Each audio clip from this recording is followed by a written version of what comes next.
اللہ اللہ بسم اللہ الرحمن الرحیم بسم اللہ الرحمن الرحیم یہ ایک خط ہے بیرون ملک سے مولانا عادل محمود صاحب. کافی عرصے سے آپ کے چینل کو دیکھتا رہتا ہوں, اس کے آپ کے مسائل سنتا رہتا ہوں.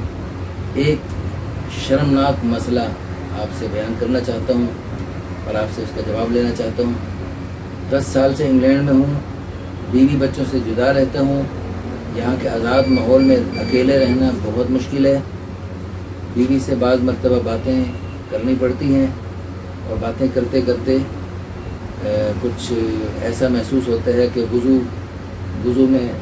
ٹوٹ رہا ہے. تو اب اس سلسلے میں پھر نماز کا وقت بعض دفعہ قریب ہو تو مشکل ہوتی ہے کہ نماز کے لیے جائیں تو وہ وضو نہیں ٹھہرتا. اس کا حل بتائیں. اس میں اگر قطرے جاری ہوں تو قطرے رکنے میں اگر دیر لگتے نماز قضا ہوتی ہے, اس کے لیے کوئی کیا میرے لیے کچھ گنجائش ہے یا میں کیا کر سکتا ہوں؟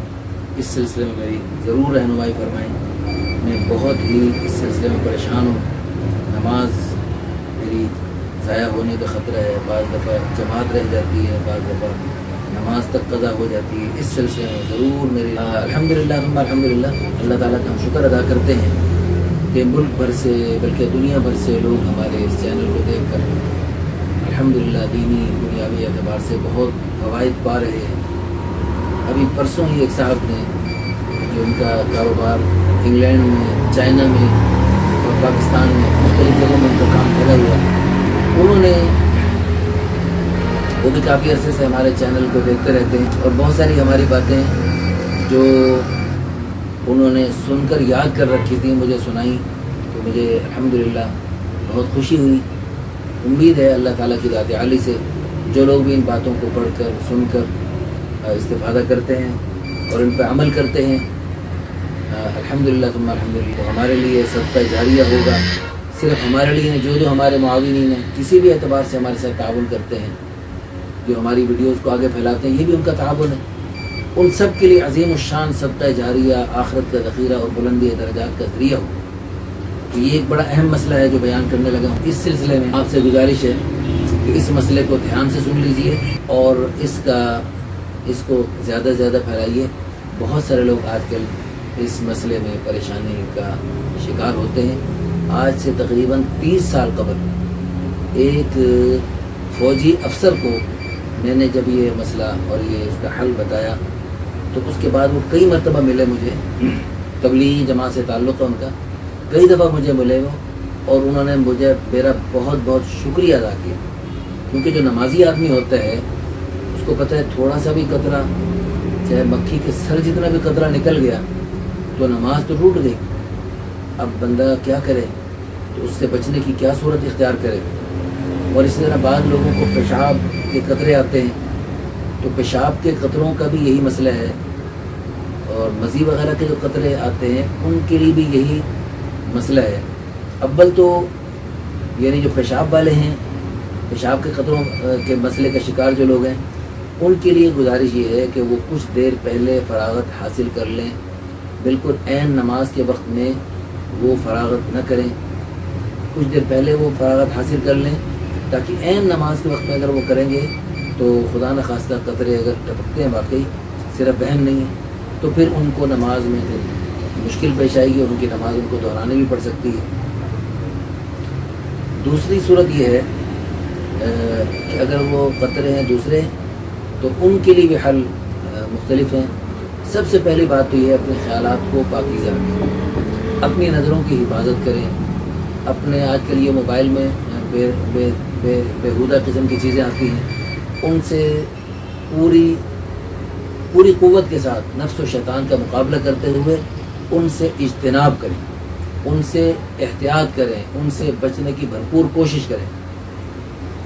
تو بہرحال اگر اپنے بیوی کے ساتھ اپنے گھر والی کے ساتھ بات چیت کرتے ہوئے اگر خدا نخواستہ قطرے آئے اور پھر نماز کا وقت قریب ہو گیا, اب کیا کرے گی؟ اب اس میں حل یہ ہے, اچھا یہ بات یاد رکھیں, بعض لوگ وہ جو یعنی گھر والوں سے بات چیت کرتے ہوئے یا اللہ نہ کرے بیہودہ خیالات لاتے ہوئے کچھ قطرے آ گئے تو وہ جو قطرے ٹپکتے ہیں ہلکے سے، وہ قطرے جو ہے اس سے غسل نہیں فرض ہوتا، بعض نوجوان اس پیشاب والی جگہ سے پیشاب کے علاوہ کچھ بھی نکلے تو اس سے غسل فرض سمجھتے ہیں، اور وہ خواہ مخواہ سخت سردیوں میں بھی غسل پہ غسل کرتے رہتے ہیں، اور خواہ مخواہ اپنے لیے مشقت کا راستہ اختیار کرتے رہتے ہیں، جبکہ شریعت نے اس میں وہ مشقت نہیں رکھی، شریعت نے آسانی رکھی ہے، تو شریعت نے جو آسانی دی ہے اس آسانی کو اختیار کرنا چاہیے۔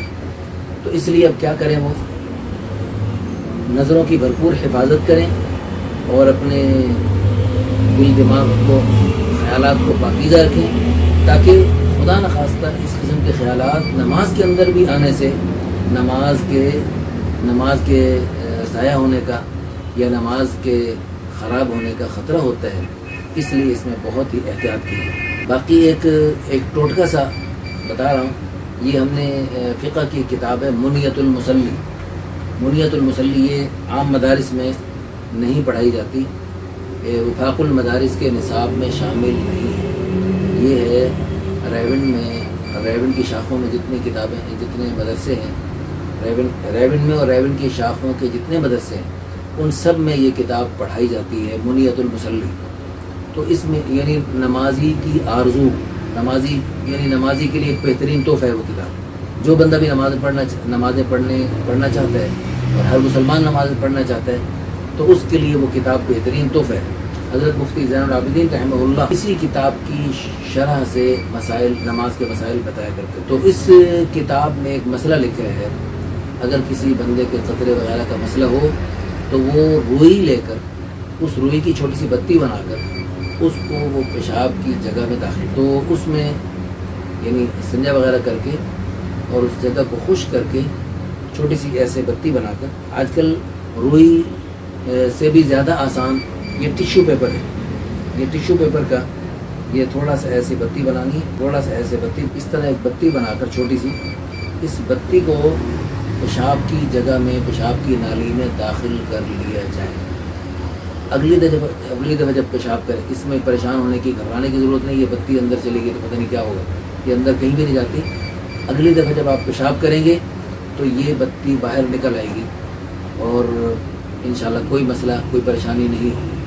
لیکن کم از کم وہ جو پیشاب نکلنے کا یا دوسرے قطرے نکلنے کا جو وہم ہے، وہ وہم آپ کا ختم ہو جائے گا۔ یہ مسئلہ میں نے، یہ ایک طریقہ جو ہم نے منیت المصلی میں کرسف کے نام سے، یعنی روئی کے نام سے لکھا ہوا تھا کہ روئی کے ذریعے یہ آسانی حاصل کی جا سکتی ہے اور اپنے قطروں کے جو وہم ہے اس کو دور کیا جا سکتا ہے۔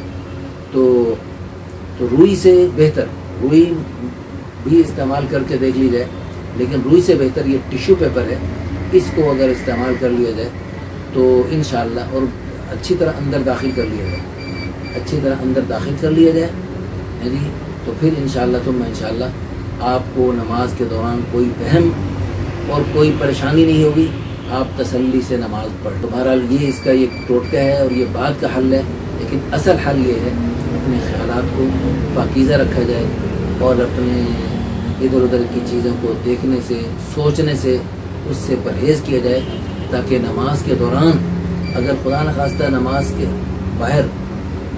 باہر ہم نے بے احتیاطی کی، نظر کی، کسی بھی اعتبار سے بے احتیاطی ہو گئی تو خدا نخواستہ نماز کے دوران وہی بے احتیاطی سامنے آ سکتی ہے۔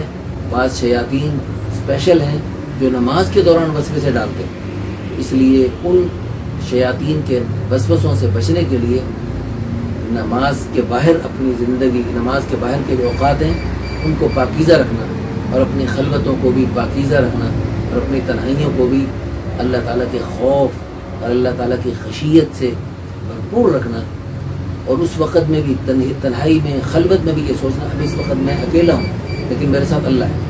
ما یکون من نجوى ثلاثة الا هو رابعهم، جب آپ 3 ہوتے ہیں تو چوتھا اللہ ہوتا ہے۔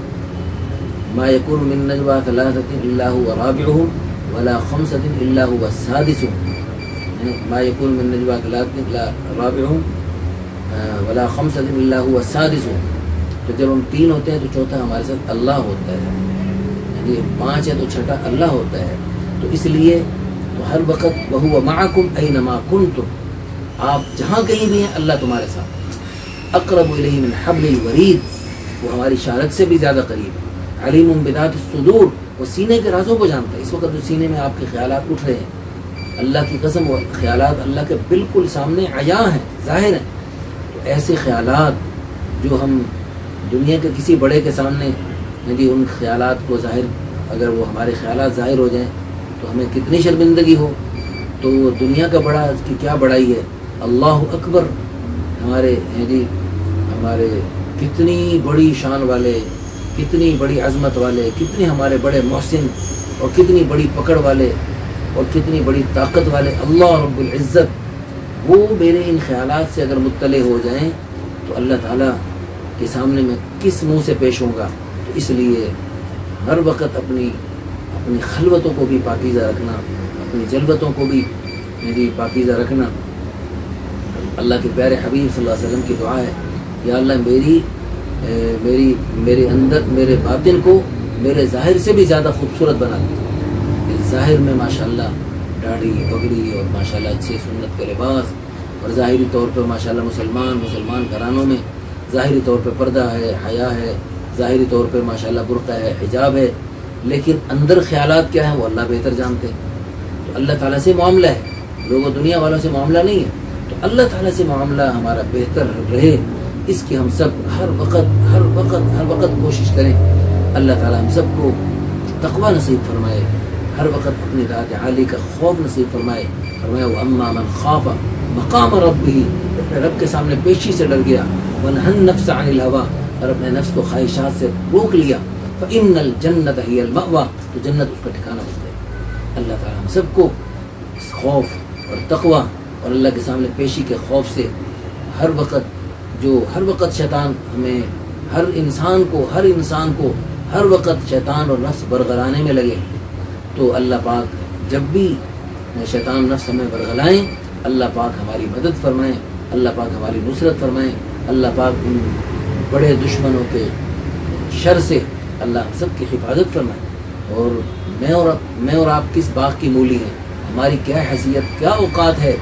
اللہ کے پیارے نبی یوسف علیہ السلام جیسے جلیل القدر نبی، خود نبی، باپ نبی، دادا نبی، پردادا نبی، یوسف بن یعقوب بن اسحاق بن ابراہیم علیہ السلام، سبحان اللہ کیا خوبصورت سونے کی لڑی ہے وہ یوسف علیہ السلام جلیل القدر نبی. وہ کیا فرما رہے ہیں، وما ابرئ نفسی، میں اپنے نفس کے بارے میں مطمئن نہیں ہوں. وما ابرئ نفسی ان النفس لامارۃ بالسوء، کیونکہ نفس بہت زیادہ برائی کا حکم کرنے والا ہے.